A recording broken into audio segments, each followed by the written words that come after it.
Hyvää päivää Otalamme henkilökunta ja oikein hyvää uutta vuotta. Tervetuloa takaisin töihin kouluun.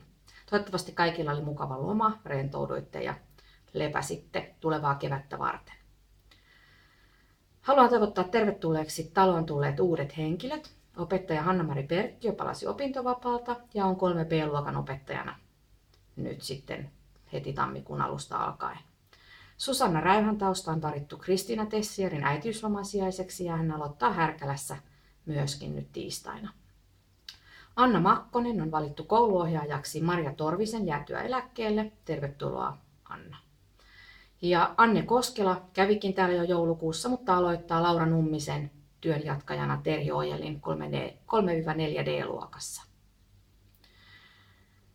Aloittelen tässä rungon ja juuren tiimien ja ryhmien ryhmäkeskustelut ja käyn seuraamassa kaikkia tunteja, kaikkia luokkia 1 tunnin ajan.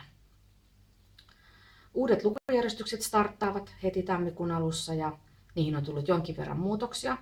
Ja se on aiheuttanut muutoksia myös kuljetuksiin. Toivottavasti kaikki sujuu kuten pitää. Meillä alkaa virkahaku tammikuun 15. päivä. Otalammella on auki 4 luokanopettajan virkaa ja erityisluokanopettajan virkoja. Toivottavasti saamme hyviä hakijoita virkoihin. Resurssiopettajan paikan hakuaikaa on jatkettu. Resurssiopettaja sijoitetaan Latvaan ja hän korvaa 1 kouluavustajan. Heti kun tehtävä saadaan täytettyä, niin sitten ilmoitan siitä. Aloittelemme opetussuunnitelmatyötä. Ensimmäinen YT:mme on 15. päivä tammikuuta ja silloin aloitetaan yhdessä tätä suunnittelua siihen, minkälaista koulua haluamme tulevaisuudessa rakentaa. Näillä sanoilla toivotan oikein hyvää uutta vuotta uudelleen ja tervetuloa töihin.